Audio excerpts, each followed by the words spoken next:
what's being stretched. You feel it in your shoulder? Yeah. Feel it in the back of your arm a little bit? Yeah, you probably go with the Okay. We're not stretching your elbow. Dude, how far is that back, Sean? Probably 80, 85. That's where you want to get to? Yeah. Get to 90. If you get to 80, 85, that's pretty good, right? Yeah. There's a difference between passive and then an active. So where's he going to get to in the middle Tell of him to do it on here. All right, Zach, come here. So come do it on here after I stretch this. Try to get as close to that floor as you can. That's not the best stretch. It's hard to get the best stretch without doing it on the bed. Keep your elbow inside. He's not doing it right. Keep your elbow, so put your arm, there you go. So keep your elbow inside. Now walk forward, and you can let your arm. You feel kind of the same stretch in through here? Yeah. Okay. That's about as best as we can do. Try to keep your arm bent just a little bit. There you go. It's not the best, but it's as close as we can get.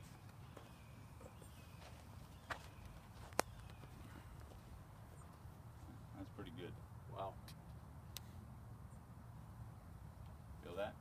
Feel it back here a little bit. Feel it in your shoulder. Okay. That's external rotation. We'll try it on the pull.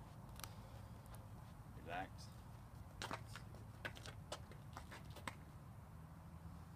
You can get moved. Yeah, but it's a little spongy. I can feel, you see how spongy that is right in there? Yeah. Okay.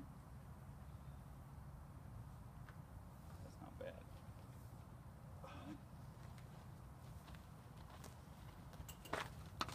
Woo. Don't lean back, though. Pretty tight. Okay. See that? You really need to work on that. It's going to help you a bunch. It's also going to prevent injury. Okay. That's pretty tight. Alright. Who's next? You've never done this before, have you, Caleb? No. Relax. Huh? No, sir. You haven't? Oh, he doesn't let me do anything with him. Stand up. There you go. It's not bad. Not 70, 75. Ooh, everybody? Okay. Could you show now the drills with the ball, holding the ball on the stretch Okay. for the decelerators? So, the other thing, does anybody here, I call it TheraBand. There's a company called TheraBand. What'd you call it? J-bands, Jaeger bands. Anybody have that at home? Yeah, resistance bands. There's green, red, yellow. Anybody have those? Okay. So, there's different exercises you can do. There's a lot of people that think that you do internal rotation. Okay, a couple different ways. If I have it tied off in the door or something over here, okay, internal rotation, if it's hooked to a ball or a handle, internal rotation is pulling it into my belly, okay? Or if I want to work it this way, internal rotation is pulling it this way. A lot of people think that if I'm going to throw harder, I need to strengthen this way, right? Because that's how I'm throwing that direction. That's not the best drill you need to do. That doesn't help you throw the ball harder, okay? If you want to prevent injury, which is one of the biggest reasons you strengthen your rotator cuff, you need to work in the opposite direction.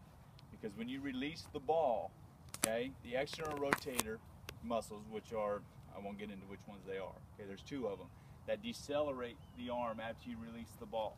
That's what helps prevent injury when you're pitching, especially when you're pitching, okay, because the most violent part of the pitch, you get here, right, here's the maximum velocity, you release, and now the shoulder muscles have to slow the arm down as you come through your follow through.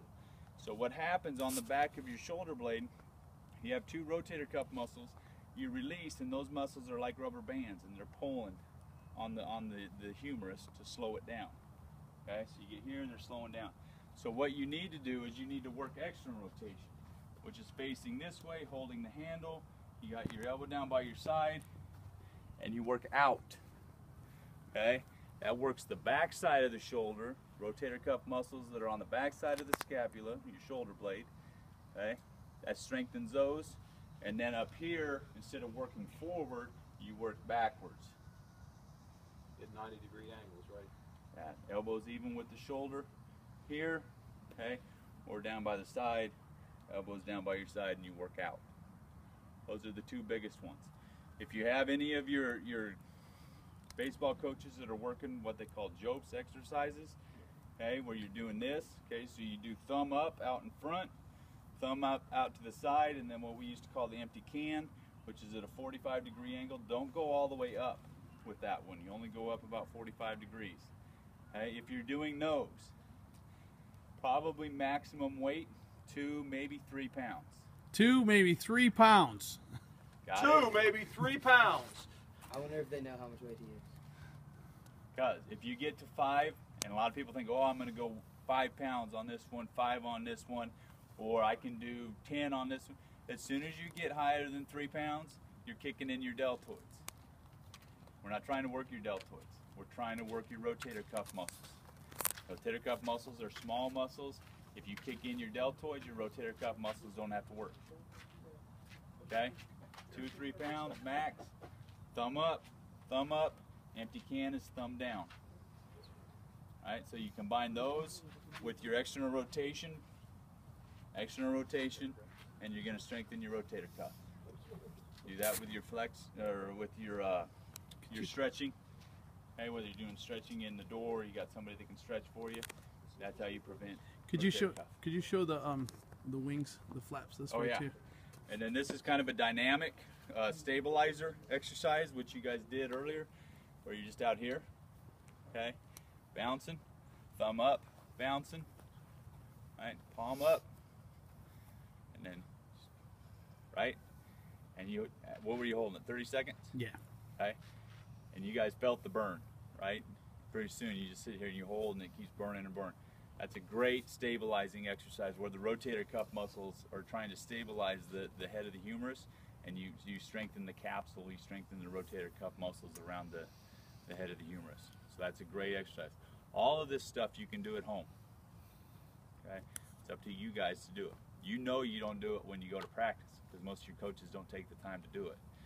Do it at home. Be the kid that isn't injured sitting on the bench. All right? Probably, guys, the best thing you can start with instead of weights is a baseball. Yeah. Put a baseball in your hand. Just start there, and then you can work your way up to a weight of 2 to 3 pounds. But start with a baseball. Even if you never go to a weight and you just do the rest of the drills and you use a baseball at home, you're going to be so far ahead. So, Perfect. thanks, Sean. Bet.